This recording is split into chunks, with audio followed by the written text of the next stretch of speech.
right? They all died. So the stage apparently was set. The agenda was ready, the plan was made, and it may well have been to inoculate an awful lot of people come this fall with a tainted, deadly bioweapon called H5N1, hidden away in the H3N2 normal human flu vaccine. Nice, huh? Be right back in just a couple.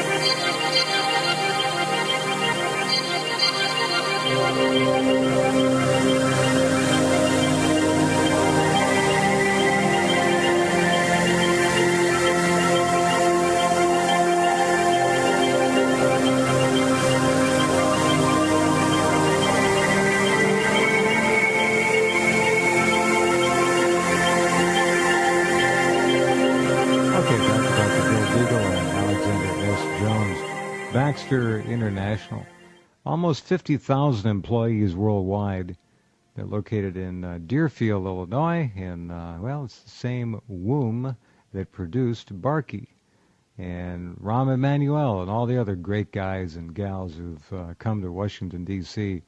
All right, Alexander, what else about this issue bothers you? Let's say that we caught them, not we, but let's say fate caught them. Let's say the Czech Republic lab caught them. The dead ferrets caught them. I don't care. So this is their first effort. They blew it. Will they be back? Oh, this is definitely not their first effort. This is a concerted, high-level effort at multiple levels of government and especially in private industry through not nonprofits, but rather, these think tanks, these foundations. Got it. So if Baxter doesn't have it, someone else does. Sure. I can tell you when I was working at NIH, as I was working there between the years of around 2002 to 2005 or so, the facility completely changed character. They put in turnstile gates. Originally you could just walk in from the public transit. Mm-hmm. You could sleep on the lawn during lunch. Mm-hmm. But all that changed, and they put up these turnstiles with access cards. The security was really tightened down. They put up a huge fence around the facility, cameras everywhere, and it looked like they were changing it from public health to more of like a weapons program. With the Obama administration plan, and before that the Bush administration plan to open up, I don't know how many BSL-3 labs are on the drawing board, Bill? Was it close to 20 or early 20s? I don't know. It was quite a few around the country. Yeah, BSL-3, there's hundreds and hundreds now.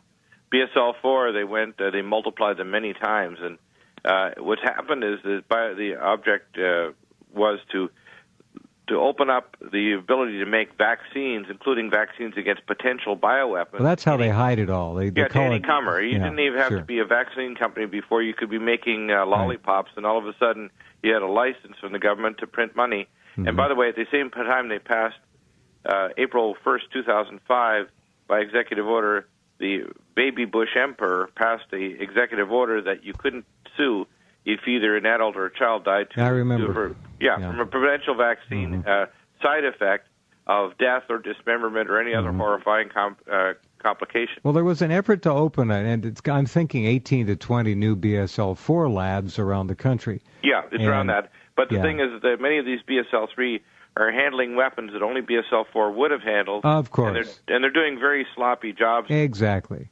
These are graduate students and undergraduate students in many cases.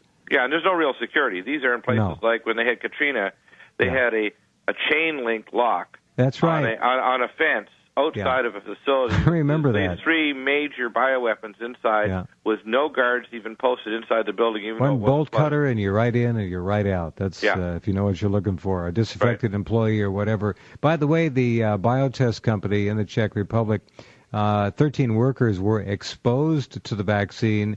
They immediately became, they were given Tamiflu. I don't know if they got sick or not. They were watched. Last I heard, they were still being monitored, but I don't know. Have you heard anything else about their fate? No. From what I read in my translations, it's that they're under the or it sounded like they're in quarantine. From what I read from the translation. Are they getting Tamiflu and then quarantined? All right. Yeah. Here's the thing, though. The NIH and the CDC know that when an outbreak occurs, you can carry this virus and grow it in your body and multiply and be shedding it by the billions of virus particles per minute. And be asymptomatic. For asymptomatic, and because it's neurotropic, it can grow because of its polybasic cleavage site in the H gene, grow in any tissue, including in your brain. And you could be shedding virus 8 days to 10 days before you get sick. Then you can spike a fever. An hour and a half later, without coughing once, you can drop dead and bleed from every orifice. It's really about the most perfect biokiller that I've seen in quite some time. Yeah, even talked about. It's a machine of gargantuan appetite. Let's put it that way. Tell us more about the translations, Alexander. What they tell us. And I really appreciate you making them available through Dr. Deegan. No problem. Okay, so let me just pull them up right quick. The translations basically indicate the chronology of what happened, because there's 3 Czech articles out of a major Czech newspaper. The first is from February 18th, and basically this tells us that there was, quote, contamination at biotest in Konorovis in Czech Republic. And at that time, Baxter claimed that this was an isolated incident, and they also claimed trade secrets. And they would not say where this came from, how this happened. It's a proprietary vaccine. We can't tell you anything about it, but... Exactly. They refused to comment on February 18th. So when all the ferrets died, well, actually, they got very sick and they were cold. So technically speaking, they didn't just drop dead. I guess they started probably bleeding and doing very horrible things, and so they were cold. Baxter claimed a business secret, and they wouldn't comment on it. And so that's on February 18th, so that's about a month ago. Got it. The next article says that is where we discover that on March 4th, deadly virus of the bird flu suddenly appeared in several places in Europe. And this isn't in public, this is in labs, where it was sent out from AVIR Green Hills, a Baxter subcontractor, sent it to, I believe, it doesn't say the number here, it's either 16 or 18 labs in 3 countries, which would be Slovenia, Germany, and Czech Republic. Do we know about any other employees who were exposed, who were treated or quarantined, or other animals that died in tests, or is the biotest the only one we really have direct data on? Yeah, that biotest is the only one we know about. I haven't seen anything else regarding these other labs. What happened to the other samples then? Were they allegedly returned to Baxter, or were they... That's what we're worried about. I've read one place that Baxter was on one of these pro-industry sites. Baxter was quoted as saying they're going to help clean up the contamination. Oh, really? Yeah, they want to destroy the samples that could prove... And this is the thing, if you destroy the samples... and you don't look at the gene clades of the genetics, you don't know the source. If this was a true fully weaponized strain, or genetically tampered with further, we don't know what clade it was or whether or not it was further modified to make it more easy to form a recombinant. You bet they'd want to send their own teams in there to clean up. You're absolutely right. Sure. Go ahead, Alexander.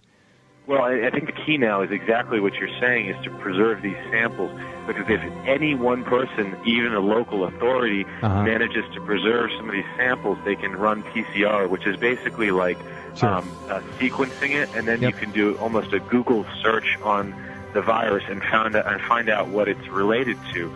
I suspect we'll see it's weaponized, and that it's not exactly from a bird. It's probably been modified. This is a monumentally important story, and I want to thank Bill Deagle again for bringing it to my attention and being here tonight, and Alexander S. Jones as well. We're going to pause and be right back. Folks, this appears to be the big one, as they say. It's going to take out 1 billion or more people without any question, had it gone the way it appears it might have gone. All right, we'll be right back.